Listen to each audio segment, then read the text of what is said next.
Mapagpalang araw po sa ating lahat, mga kapatid ko kay Kristo. Narito ulit tayo sa ating usaping panrelihiyon. Marami sa ating mga kapatid na mga non-Catholics ang nagsasabi na kapag hindi raw mababasa sa Biblia ay hindi dapat paniwalaan. Yan ay dahil sa kanilang doktrina o paniniwala na Bible alone o sola scriptura.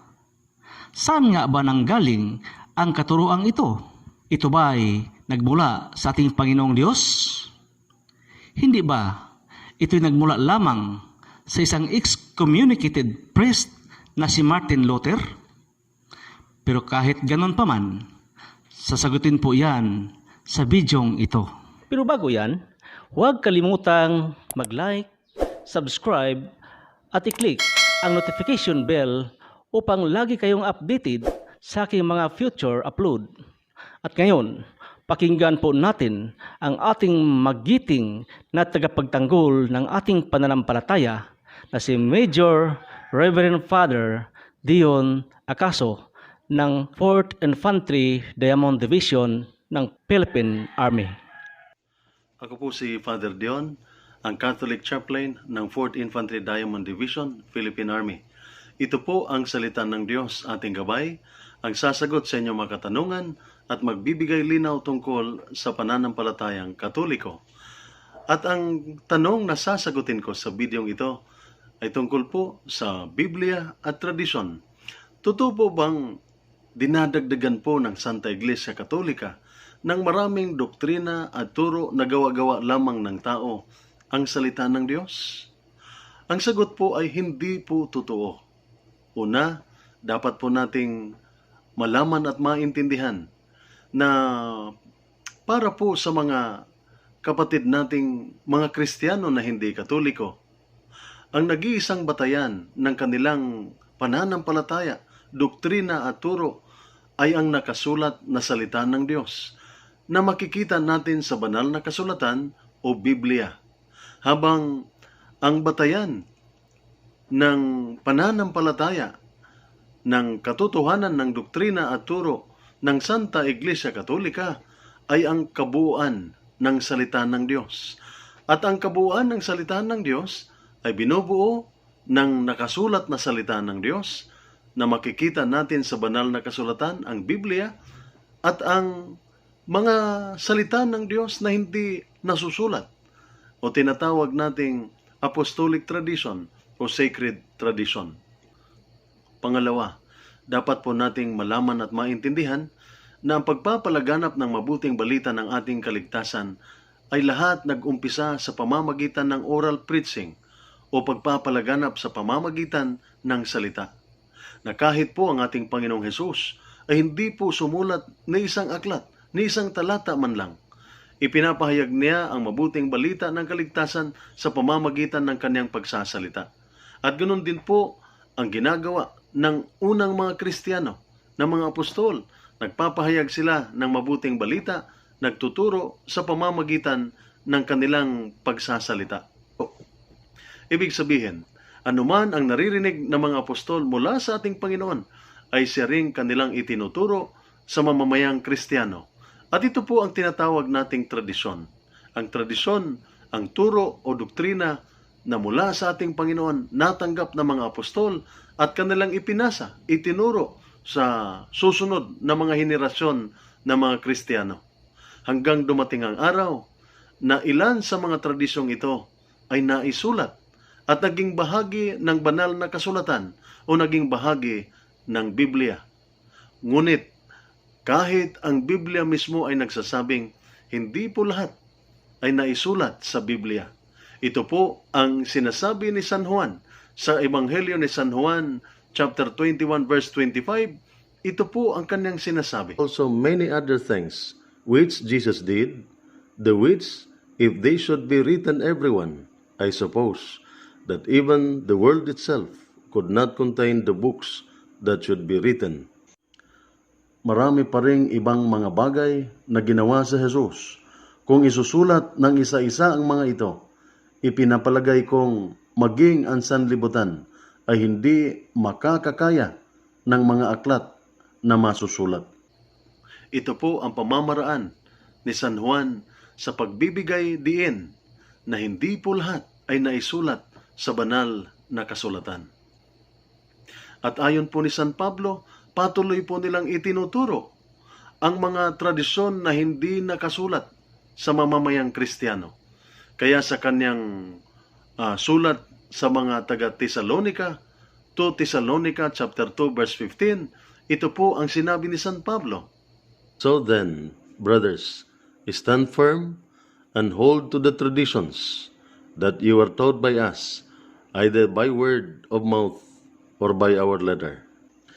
Kaya nga, mga kapatid, tumayo kayong matatag at panghawakan ninyong matibay ang mga dating aral na itinuro sa inyo, maging ito man ay sa pamamagitan ng salita o sa pamamagitan ng aming sulat. Pinapaalalahanan ni San Pablo na panghahawakan nila ang mga tradisyon na itinuturo niya sa kanila. Una, sa pamamagitan ng kanyang salita. Pangalawa, sa pamamagitan ng kanyang mga sulat. Kaya ayon po kay San Pablo, mayroon pong dalawang klaseng tradisyon. Ang tradisyon na nakasulat o naisulat, ang banal na kasulatan, ang Biblia, at ang tradisyon o turo o doktrina na hindi po naisulat. Ito po ang tinatawag nating apostolic tradition o sacred tradition. At pinupuri din po ni San Pablo ang isang mamayang Kristiyano dahil sa kanilang pagpapanatili at pagsasabuhay ng mga tradisyon na kaniyang itinuro sa kanila. Yun po ang kaniyang sinabi sa kaniyang sulat sa taga-Korinto. 1 Corinthians chapter 11 verse 2, sinabi po ni San Pablo. Now I praise you because you always remember me and keep the traditions just as I deliver them to you. Pinupuri ko kayo dahil naaalala ninyo ako at sinusunod ninyo ang mga turo na ibinigay ko sa inyo. Na pinapurihan ni San Pablo ang mga taga-Korinto dahil pinapanatili nila, isinasabuhay nila ang mga tradisyon na itinuro niya sa kanila sa pamamagitan ng kanyang salita, oral tradition, at sa pamamagitan ng kanyang sulat, ang written tradition. At iniutos din po ni San Pablo ang pagpapalaganap ng mga tradisyong hindi nakasulat sa mamamayang Kristiyano. Ayon po sa kanyang sulat kay Timoteo, 2 Timothy chapter 2 verse 2, kanya pong sinabi, Heard from me through many witnesses, entrust to faithful people who will be able to teach others as well. Ang mga narinig mo sa akin sa harap ng maraming saksi ay ipagkatiwala mo rin sa mga taong may katapatan at may kakayahang magturo naman sa iba. Inutusan ni San Pablo si Timoteo na ipagkatiwala ang mga tradisyon na hindi nakasulat sa taong mapagkatiwalaan na mayroon ding kakayahang magturo nito sa iba. At ayon po sa sulat ni San Pablo sa mga taga-Tesalonica, 1 Thessalonians chapter 2 verse 13, ito po ang kanyang sinabi. For this reason we thank God without ceasing, because when you receive the word of God, which you heard from us, you receive it not as the word of man, but as it truly is, the word of God, which effectively works also in you who believe. Palagi kaming nagpapasalamat sa Diyos sapagkat nang ipangaral namin sa inyo ang kanyang salita, hindi ninyo ito tinanggap bilang salita ng tao, kundi bilang tunay na salita ng Diyos. At ang bisa nito'y nakikita sa buhay ninyo na mga sumasampalataya.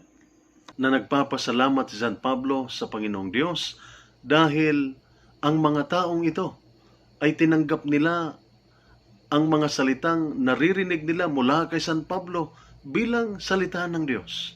Ang ibig sabihin, ang mga salita ng Diyos na tinanggap ng mamamayang Kristiyano ay hindi lamang sa pamamagitan ng kanyang mga isinulat, kundi sa pamamagitan ng kanyang itinuturo, sa kanyang sinasabi o sa kanyang mga salita.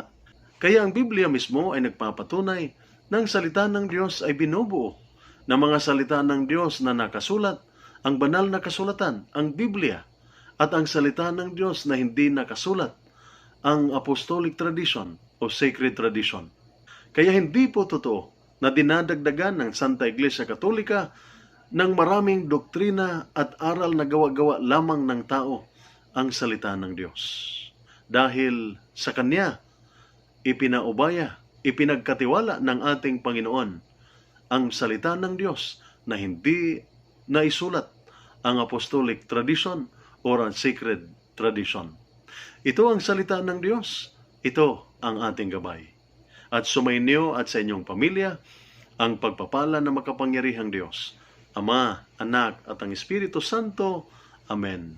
Makibahagi po sa pagpapalaganap ng mabuting balita sa pamamagitan ng pag-subscribe sa channel na ito at pag-switch on sa notification bell upang lagi kayong updated sa ating mga susunod na mga videos at higit sa lahat sa pagbahagi ng videong ito. Maraming salamat po.